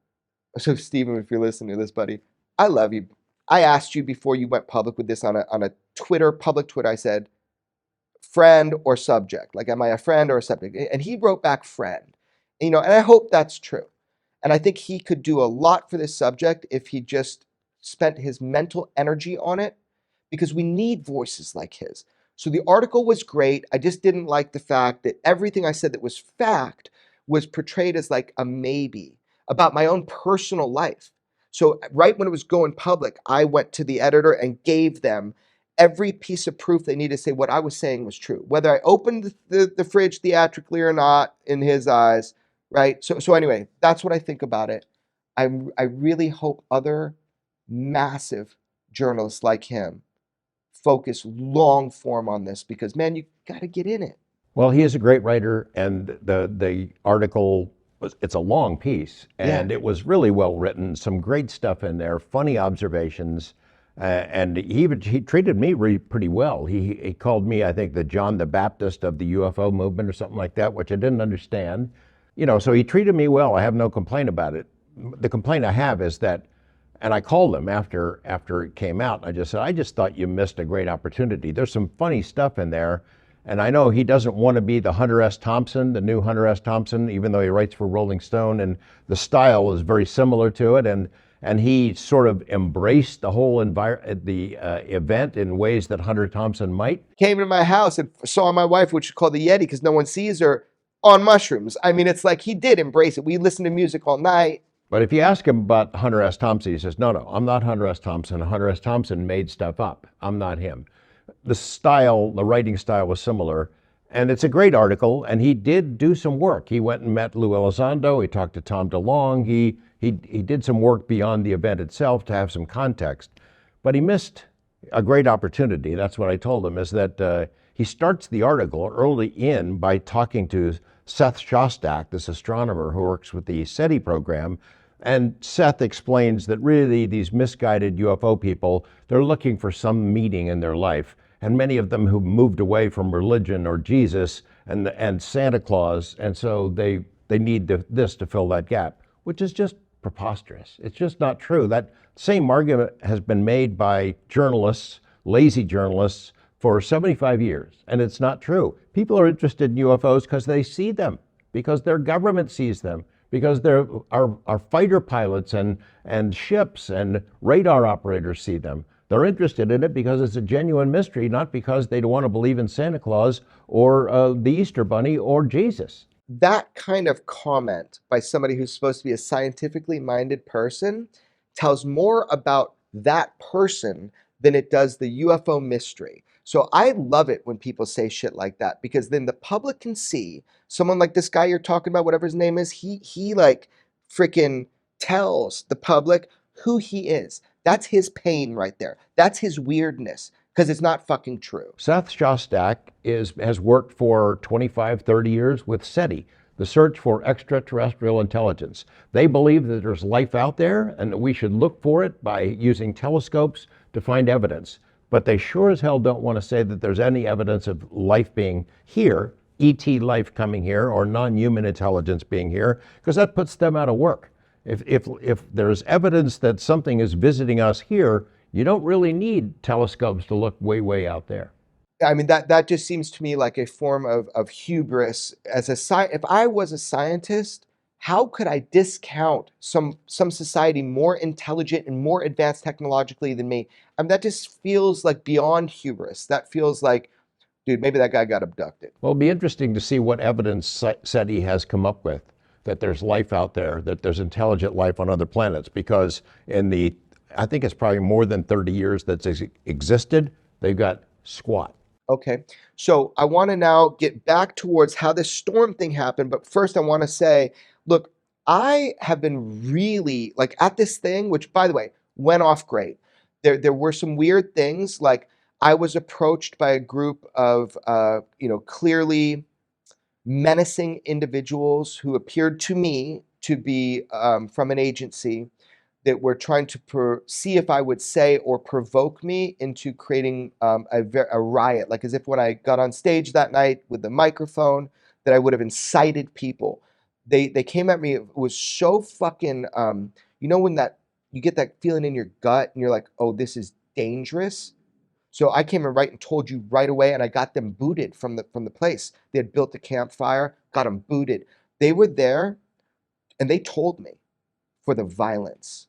That's what they said. Now, I think these guys were plants because the way that they were, I've seen it every day of my life, you know, people that work in these capacities. But I am just publicly stating for the first time, I was approached by 3 men who told me their goal was to incite violence, and they were trying to enroll me in that, and it creeped the shit out of me. And I came and told you immediately, you told George, and they were evacuated from the location. That freaked me out. And then you also in the audience, when Oakenfold was playing and everybody was dancing with like laser beams, right? I have cool photos and video from that. Mm-hmm. You said to me that there were people in the audience that you had a long-standing friendship or relationship with within federal agencies. Like you recognized faces. FBI. Okay. It's FBI. So why were they there? I asked them, are you working? Oh no, we're just here to have fun. They had a beer in their hands, but I didn't see them actually drinking it. I saw them, I think they were there to keep an eye on things, to see that things didn't get out of hand.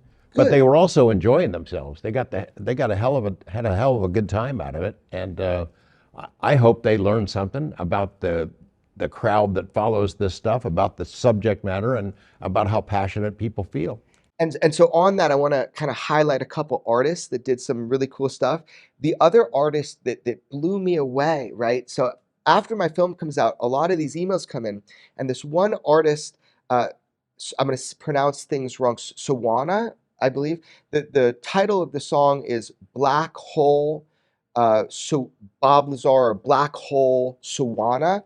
It was the coolest rap of taking clips out from the movie and your original interviews and playing them in a song. The song was so cool.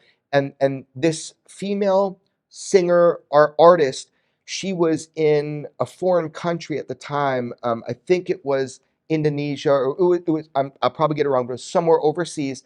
And I said, look, can you just get back to the US of A, where she's from? And I'm like, we got a stage. You play your song, you know, this Bob Lazar song called Black Hole. And why I was so, and she had a partner, another guy that was in it that was just so great. And the reason I wanted to play it, because they got everything right. If you listen to the lyrics of this song in 1989, I mean, it starts off crazy. It starts off with what happened. Play it. Okay, the whole thing? Yeah. I'm going to play the whole song and video that I made right here. Bam.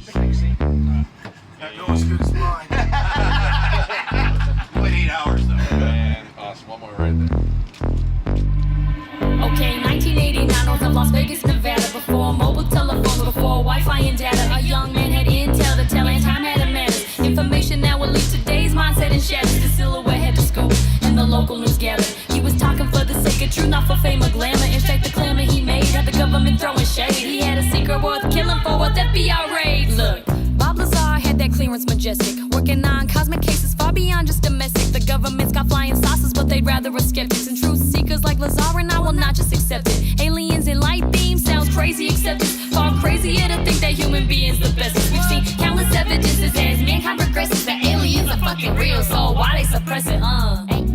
Hey, yo, mission control. They seen another UFO. We can't just close, gotta maintain control. Gotta take this info, throw it in the black hole. Black holes in the narrative we're given. We want the answers, it feels like something's missing. Lazar, bring the light. Are you ready for disclosure, y'all? We this close to disclosure, y'all. Well, there's several, actually 9 flying saucers, flying discs of extraterrestrial origin. They're being test flown and basically just analyzed. Where did we get these saucers? How did they come into the hands of the government?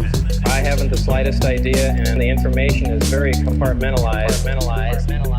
If you're stuck on tabloids, I don't know what you heard, but Bob Lazar's not telling a lie. Top secret bases where flying saucers fly. The government won't be forthcoming. He hasn't changed the story for 30 years running. ET species, advanced technology. They erase his identity at MIT. Field propulsion, man, it's awesome if they got a craft that can really bend gravity. Back in '89, Bob had a particle accelerator, hoping he don't wake up today, but had to walk away from S4 and take a pay cut. Pulling up in that little red Corvette. Lazar's talking clandestine documents and flight tests. With suspicion, they said it's too much like science fiction. Well, turns out that's wishful thinking. This guy took his friends out to Papoose Lake, saw some saucers and caught that shit on tape. You wanna sit here and say that Lazar is fake? Instead, let's get real, cause life is unexplained. Life is unexplained. Life is unexplained.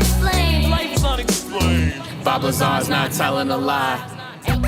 Hey, yo, mission control. They seen another UFO. We can't disclose, gotta maintain control. Gotta take this info, throw it in the black hole. Black holes in the narrative we're given. We want the answers, it feels like something's missing. Lazar, bring the light. Are you ready for disclosure, y'all? We this close to disclosure, y'all.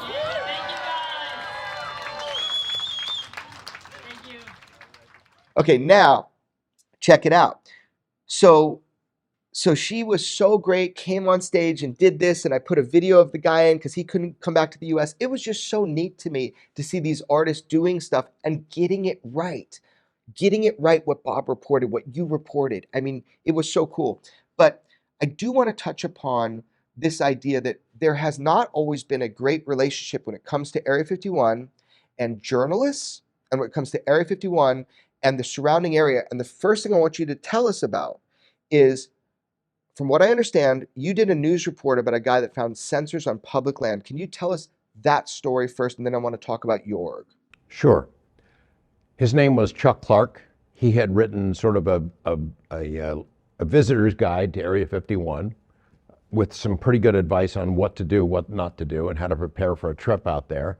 He spent a lot of his time at the Little Ailey Inn.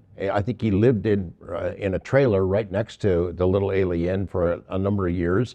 And he would be the unofficial expert. If people came to town and had questions, he would help them out. But Chuck was also a bit of a government watchdog. And he admires the folks that worked out at Area 51, but he was, I think, upset when he learned that there were these sensors out on public land. So, you know, even if you get up to the very edge of Area 51, you're still 12, 15 miles from the base itself, and you can't get in there. There's no way. But on the public lands leading up to it, for miles outside, on BLM land that is available to everyone, they've planted these sensors that will alert them when someone's on the road. And so Chuck found a way to dig them up and to isolate and identify them. And he'd built a little scanner in his car that would beep when there was one real nearby. So he called me up and said, "Hey, come on out here, I got to show you this." So Matt Adams and I went out, Matt, my photographer, and got in the car with Chuck and drove around, and we found like 4 or 5 of them. Hold on, shout out to Matt Adams. Matt Adams has been working side by side with George Knapp, probably been to Skinwalker Ranch more than anybody but George and the NIDS team. And Matt Adams has been your tell us who Matt Adams is real quick. Matt is the chief photographer for KLAS TV. He's worked with me on the I-Team for more than 20 years now. All of the adventures we've had at Area 51, at Skinwalker Ranch, we've had our encounters with law enforcement, we've chased down terrorists, we've done a lot of stories together, won a lot of awards. He's a fearless guy and a very talented man, and he was along on this assignment. And he's your CIA handler. Yeah, that's true. Okay, continue. So we go out with Chuck. His little scanner is beeping. We find these things that are hidden under bushes and under dirt. Are you filming it? Yeah, we recorded the whole thing. Matt shot the whole thing. He gets a little brush out and brushes off the dirt and shows us where these things are. Did not disturb any of them, at least not while I was there. And then we put them back. You know, he just covers them back up again, and we go back and do a story. And I get a call from federal law enforcement that said, "What were you doing out there?" So, well, I'm on public land. I'm looking at these devices that are on public land, and we're putting a story together on it. You shouldn't have done that. And it's kind of ominous, the warning that we got. But the next day, the Joint Terrorism Task Force goes blasting into Rachel, kicked in the door of Chuck's trailer, seized all of his computers, all of his cameras, all of his hard drives, all of his photographs, took it all, took everything away. And Chuck was in Colorado at the time. He didn't know this was going on. He found out a little bit later, but he never got that equipment back. And he had the threat of federal charges over his head for, I think, the next 2 years. The allegation was he destroyed government property by messing with these things that were out on public land. Public land. Right. Okay. FBI agents have confirmed that a search warrant was served last night on the home of a self-described military watchdog in the tiny town of Rachel near the mysterious Area 51 military base. It's an exclusive story you will only see here. We've learned this action was initiated by the Joint Terrorism Task Force. The search warrant remains sealed, and the FBI won't say what was seized from the home of Rachel resident Chuck Clark. We believe the action was taken because Chuck Clark escorted the I-Team on a tour of the roads surrounding the base. During the visit, he showed us the location of military sensors hidden on public land. Here's our story. I found 31 or 32 of them so far. Retired astronomer and desert rat Chuck Clark has a new hobby. He's prowled the hills and deserts of Lincoln County for several years now, has photographed exotic aircraft in the skies, and keeps an eye on the top-secret base known as Area 51. He's even written a book about the place. Over the past few months, he's discovered the military has been installing secret sensors on public lands surrounding the base. Using a frequency counter, he can tell when his vehicle has tripped the sensor. When that happens, he looks for the hard-to-spot wire atop the device. This is our sensor right here. Then he digs them up, takes pictures, and puts them back. There's your transmitter right there. And we'll come around here. And right here will be the time delay unit, and you'll see it's clearly marked U.S. government property. Clark isn't a terrorist or spy, but is angered that hikers, four-wheelers, or photographers, anyone who uses the backcountry, is being monitored by the military on public land, miles from the boundary of the base, a boundary which is clearly marked by ominous signs. It's a little overkill, in my opinion. They have about a 25-mile buffer zone out here, and it's all terrain like this. It gets rougher as you go. Why they have to put stuff outside the line, and really it escapes me. During the I-Team's visit last week, 2 sensors were located, and base security wrote down the plate numbers of our vehicles. We returned 5 days ago and drove to the rear entrance of Area 51. 3 days after our visit, FBI agents working with Air Force Intelligence and the Joint Terrorism Task Force raided Clark's home in Rachel, seized photos, records, and his computer. Is it legal for anyone to touch military sensors hidden on public land? The government doesn't think so, although Clark hasn't been charged with anything. Is the military trying to silence this outback gadfly? Sort of paranoid about this location, and I don't see why. We asked the BLM if it's legal for the military to put sensing devices out on public land, but a spokesman couldn't answer our question. Law enforcement sources say that by handling the sensors, the devices become disabled, so it amounts to destruction of government property. As we mentioned, Clark has not been charged. He was out of the state when the warrant was served. Our investigation of the issues involved will continue, and we should emphasize the involvement of the Terrorism Task Force does not mean that terrorism in a classic sense is involved. It's just that these kinds of matters fall under the task force purview. So it was enough of an intimidation tactic that Chuck shut down his home in Rachel, shut down his watchdog activities, moved out of the state, and never came back. The other thing I want to talk about is that this has happened in other realms, right? So we know, obviously, with Bob Lazar, and we're not going to get into all that now, but he had a multi-agency raid on his home in New Mexico. But when I was filming too, by the way, because we talked about the movie, everybody said, oh, first, Jeremy hired people, it's a movie, he faked it. And then, of course, the local documents come out. I didn't fake it. There was a raid. They identified themselves as FBI, and they said, you're Bob Lazar, right? And then, one of them got on the radio saying, yeah, he's here. Apparently, they also had my house staked out. And they were deciding whether or not to go there. The conveyor belt of vehicles and agents and police did not stop. The whole thing was like a Twilight Zone episode. They came in and then they said, there'll be a few other people coming here. Just got a couple questions to ask you. In a short time, the street filled up with vehicles and the building completely filled with agents. It was really something else. Did they identify themselves initially as Yeah, FBI? it was FBI identified themselves, then came in state police and a few other agencies. I don't remember who, but there were a lot, an awful lot. Standing room only in the building. It was crazy. Yeah, they had like a forensic truck. They had a bunch of different agents. They gridded off the building. I mean, obviously they're they're looking for something. Yeah. And what they said, they were looking for some paperwork, an old order from 2 years ago about a customer that, ordered some potentially toxic material, which they could have called for, but this was certainly way over the top. I looked up to select the right key, and they were right beside me. It was quite surprising, considering you could see all around here, and there would generally have to be a vehicle or something somewhere. But I just pulled up, got out, picked the key, and then they started talking from behind me. I thought that was really strange. Of course, it got much stranger as the day went on. What got stranger about it? Well, just the sheer amount of people that came.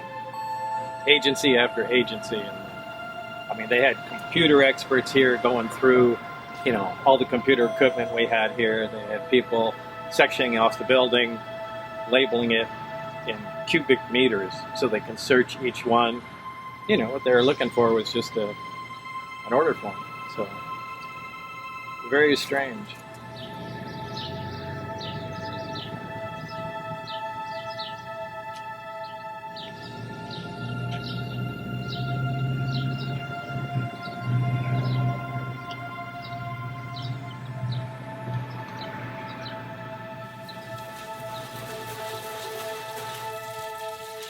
You've been raided 2 times? Twice.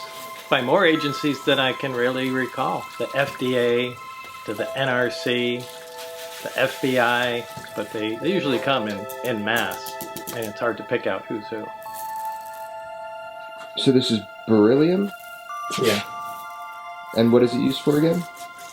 It's used in aerospace. It's very lightweight, quite strong, and high temperature metal. Do you think that you were shaken down? To some degree, you're being fucked with? I don't think they're just fucking with me. I'm convinced there's ulterior motives. I firmly suspect that there's a lot more to it than they're saying, that they're looking for something else. What they're supposed to do is tie you up, put you in the middle of the room, have everyone watching you so that you can't, collaborate a story or, try to trick them or whatnot. So they just kept us all in separate rooms.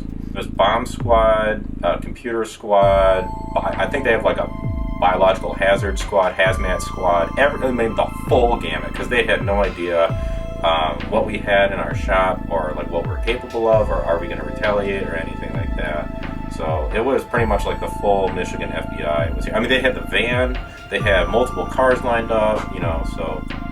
In looking at Bob's life, there's always the suspicion that there's something more going on shaking him down, because he had that experience before. Yeah, so this is the second time that I know of that he's gotten raided. So he's always had like this kind of knowledge that there's somebody watching. No matter what he does, there's always somebody watching you. And it does have to be related to the Area 51 stuff and all that.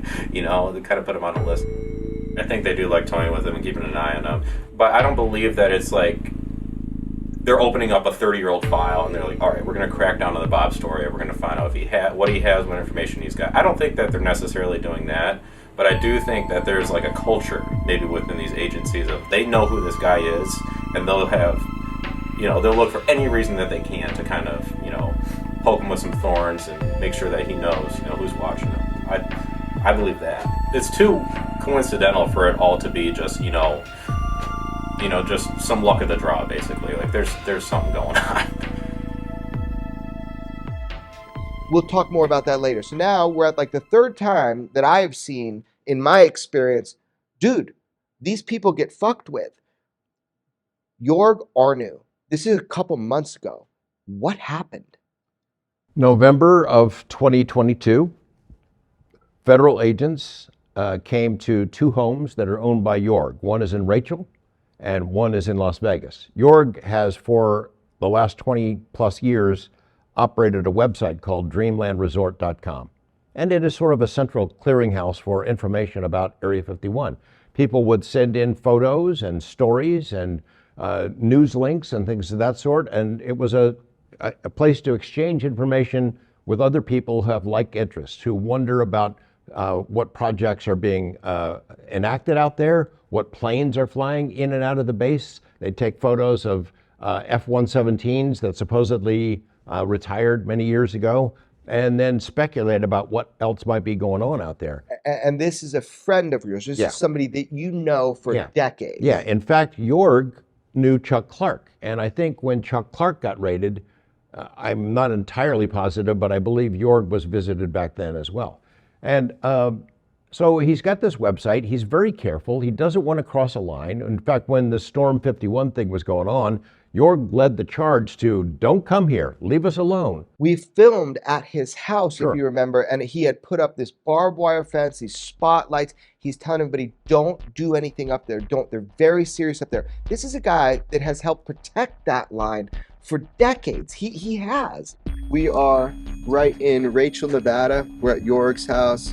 He's prepping for the zombie apocalypse with lights that are like daylight surrounding his compound of a house, cleaning guns, fenced off, with news trucks welcome to park on his property so that he could be protected for the zombie apocalypse. It's pretty fucking crazy. I live real remote too. I would do the same goddamn thing. Fuck yeah. This is small town community where people are literally invading it, coming from somewhere where they're not going to be prepared for here. The house is prepped with daylight at night. This place is going to be like daylight. They got guns, they got lights, they got news trucks for protection. Fire is an issue. Some properties where they got big trees going, you've seen whole towns burn. So that's what this is about. And, you know, they should protect their property. However, I think everybody's going to have a good time. It's going to be beautiful. Now, I want to get the word how crazy the situation is and whatever I can do to help with that. Do you personally feel responsible for what's going on here?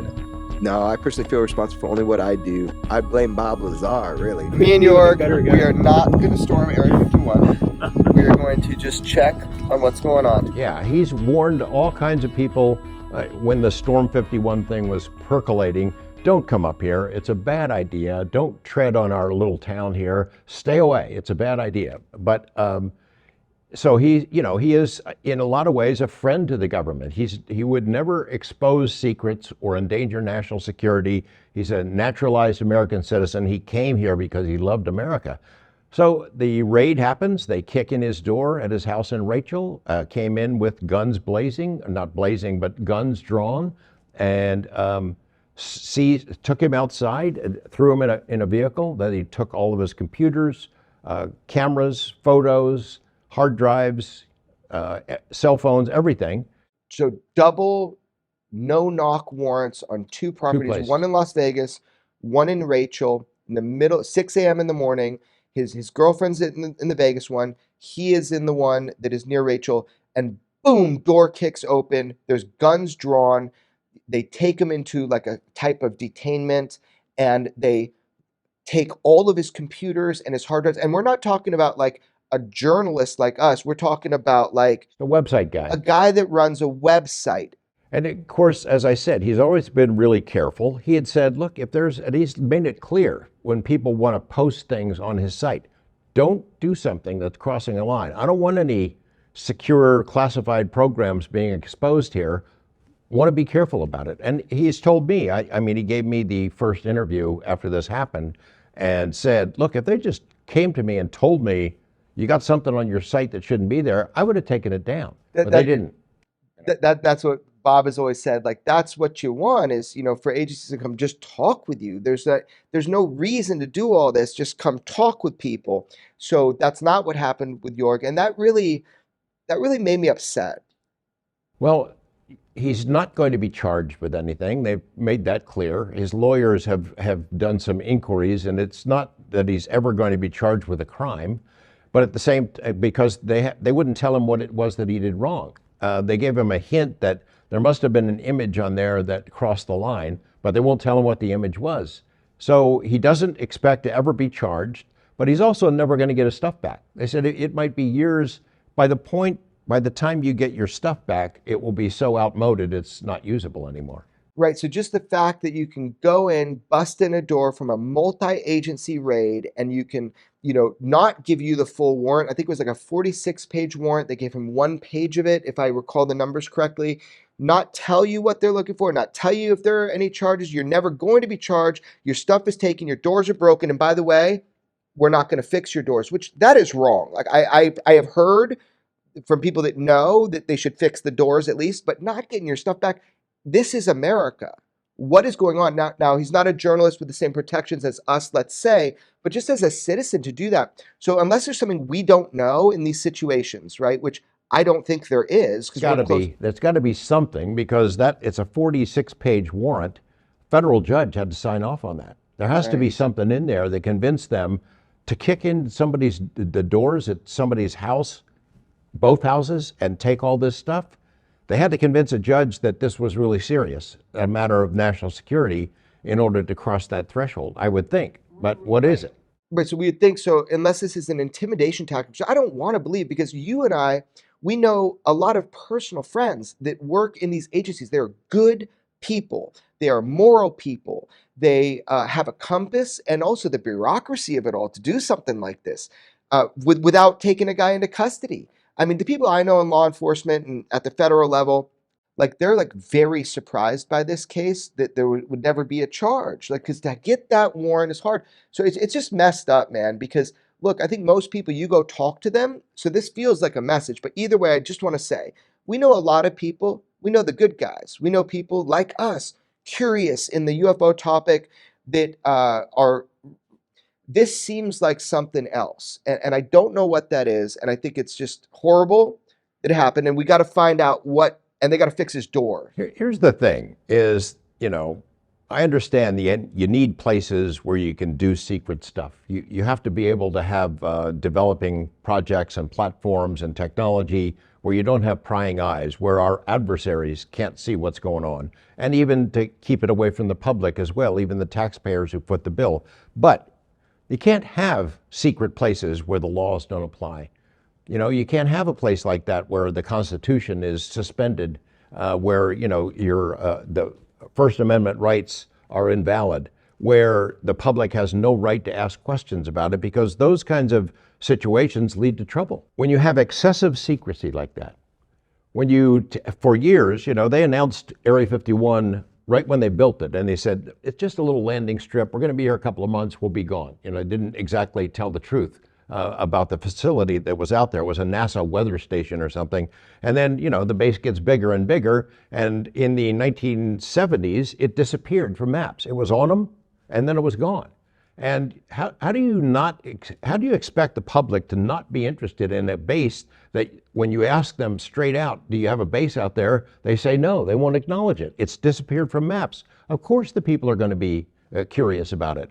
And then the seizure of 89,000 acres of land in 1985. One day it's public land, the next day it's armed guards there. You can't access it anymore. And only months later did they ask for permission. The Air Force asked for permission from Congress to take the land. Of course the public is going to be interested in it. And the stories about exotic technology, the stories told by Bob Lazar, and then something like this, where you kick in the doors of a guy, take away his computer, shut down his website, and don't even tell him what it is that what kind of transgressions he's done. Excessive secrecy breeds more public interest. If you didn't want the public to be focused on Area 51, you wouldn't have so much secrecy around it.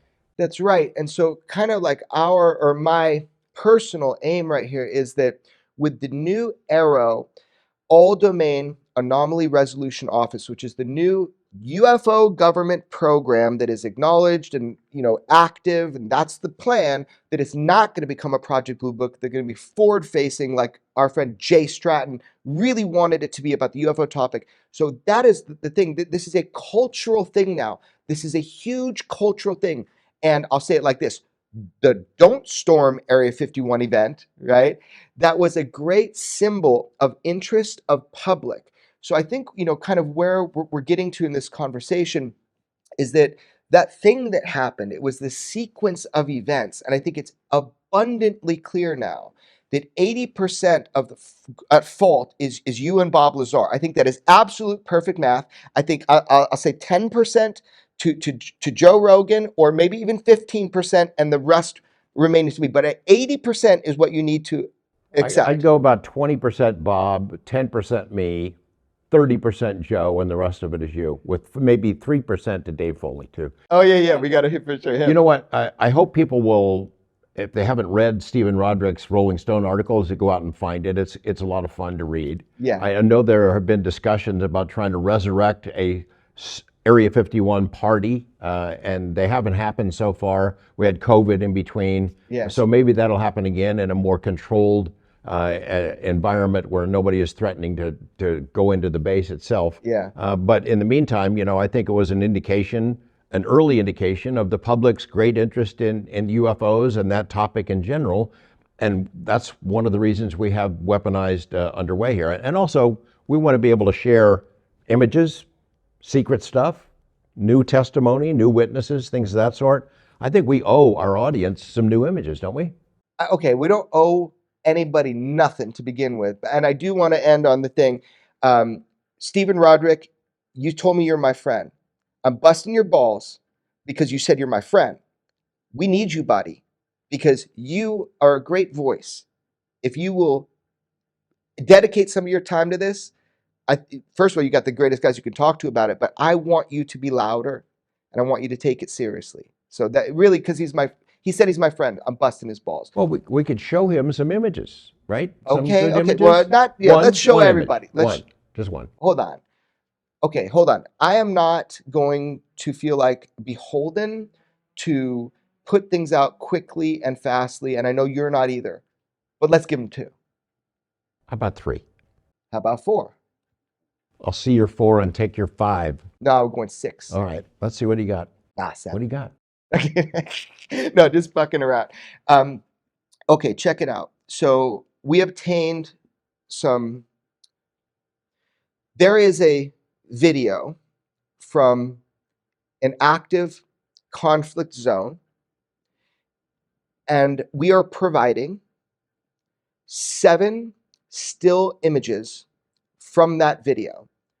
This is not classified, and in fact, it is not contained within any known to us classified documents. In fact, I'm not even sure, I am actually pretty sure that any UFO study programs run by our government has this, even though it's a military filmed piece of footage. UAP Task Force doesn't have this. You don't think Arrow has it.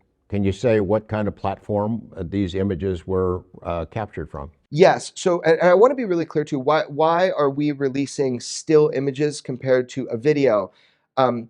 I obtained images. We went through it together to make sure, and we have done full background. I'm not in the business of obtaining things that are sketchy. I know for sure that we can receive this together and we can put it out to the public. There is nothing in this that would even accidentally be harmful, but it is from a conflict zone, again, from Iraq. And this is an image, and I'm not going to go into any of the details right now. I want the public to help us to engage these images, because what we're seeing in this, and the people we've spoken with about it, this is officially labeled UAP. This is not our asset that we know, we are sure of that. It is not any foreign nation's asset that is a known foreign nation, but it's fucking weird. And so we're just trying to see, can the internet, can UFO Twitter, can the general world, can people with more experience help us out with this? Because right now, our government, they've officially labeled it UAP, but it hasn't gone to the right places. And that's why you and I get contacted, because there's this bottleneck of information from when something is being captured in a conflict zone and it needs to get to, I don't know, let's say Central Command, CENTCOM, and really seen, hey, this is an issue. So this image, what you're going to see, I'll be very clear. Let me show it now. As you can see, this is a very skinny object compared to its length. If you look in the top left, you'll see that this was filmed in white hot, which means that the background is hotter than the image, which, by the way, just so you know, I can confirm with 100% that this object flew under controlled flight with intelligent control across the screen from left to right. Kind of looks like a torpedo or a rocket. So I'm going to put this in big, bold letters on the screen. Not a rocket. And let me explain that for a second. This is a conflict zone. Maybe it's a rocket. So it's not a torpedo because it's over land and everybody can just look at that. In the air, yeah. It's in the air. And, you know, from the video, obviously you see that, but we were able to obtain and release these images is what we're doing. It's not our job. I hope Arrow puts this out now if they go find the video, unless they're provided it by journalists, right? So here's the deal. You would see, if this was a rocket, you would see white hot engine, you would see plume, you would see heat, you would see what they call signatures intelligence, you would see a signature. So what you're seeing here is interesting to me and others that came to me for very specific reasons. It's because it does not show the traditional signatures of what you'd see for reactionary propulsion. What you're seeing is something that appears to have non-reactionary propulsion. Now, have we heard that before? Yeah. I mean, it's an interesting thing, right? So I don't know what this is. It is a UFO, but it was something under controlled flight, under intelligent control, that appears to have a propulsion system that is undefined yet by us. We don't understand it. And the shape, no control surfaces, no flight surfaces. Now look, if we get a reasonable explanation, we'll be helping people out with that reasonable explanation. But damn, have we had some really sharp minds on this so far? And we are still stumped. So this is a UFO filmed over Iraq, and it shows an object that passes through in video, and we're providing 7 images, which somebody online will stitch together. Yeah, somebody could animate it for us. Yeah. So that's what we're giving people today. What do you make of what looks like some kind of disturbance behind it in the air? Yeah, I really, this was like, for like a long time I went through this. Like, I went to so many people trying to figure out, people we know, like that we trust, and then people that I don't know. It's not exhaust, though. It's not. So it's a thermal imaging camera. So what you're seeing in that image is just, it's thermal, it's heat differential is what you're seeing. And that leads us to a very interesting point that we should make. But what you're seeing is that line, I personally think, and I could be totally wrong, but I think that it is an artifact of the actual capturing system showing what I would call, with layman's terms, like a ghost image, like as it goes. But other people have more interesting theories about what you're seeing because it's a thermal camera. It's clearly not an engine or engine exhaust. So there's no comparable, and anybody I talked with that could pull up right there, comparables to rocket, comparables to, even though it's over land, like a submarine wake or something like that. That'd be the closest. So it's some sort of wake, or most likely it's a digital artifact. But I don't know that it's a digital artifact. So I would love people to go after that and try to find out, what is it? All right, UFO world, go to work. Let us know what you think of this. Animate it if you want to, and help us figure out what the heck this is. Help our military figure out what it is, because they don't know. Right. And so I think why we are releasing this, and I want to be real clear on why we are releasing it, is because I think together between the abundance, the archive of people that trust us, that come to us and say, okay, this is supposed to go from here to here, but somehow it's going to you guys. And again, we do it in a way where it's like, I don't even know who specifically sent, but I was informed about it through numerous people. The reason why I think we should put this out, it's not just so that people can have another image, you know, that they can make cool memes of, although I challenge them to do so. It's because I am trying, and I think you speak for yourself, but I think we're trying to get our new program, Arrow, to be transparent and clear, and like Susan Go at the Pentagon, to confirm some basic things about the Mosul orb. If she hasn't already, by the time this airs, this is not a matter of national security. This is a matter of national responsibility to the citizens that employ you, the people that you represent. And so that's why I'm doing that. We've been promised transparency. That's the buzzword we keep hearing out of Arrow and the people at the Pentagon who work with them.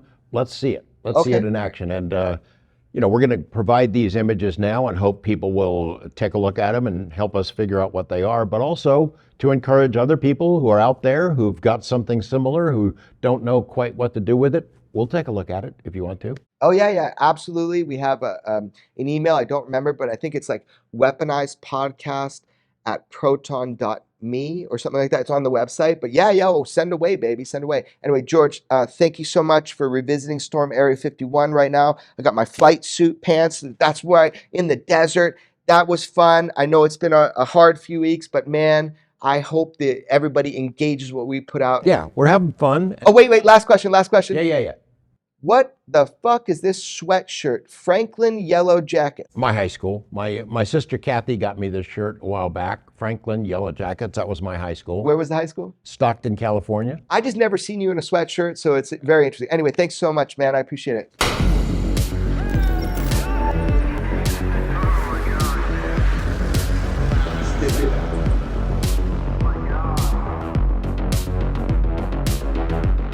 Never have so few had so much to tell, but could say so little.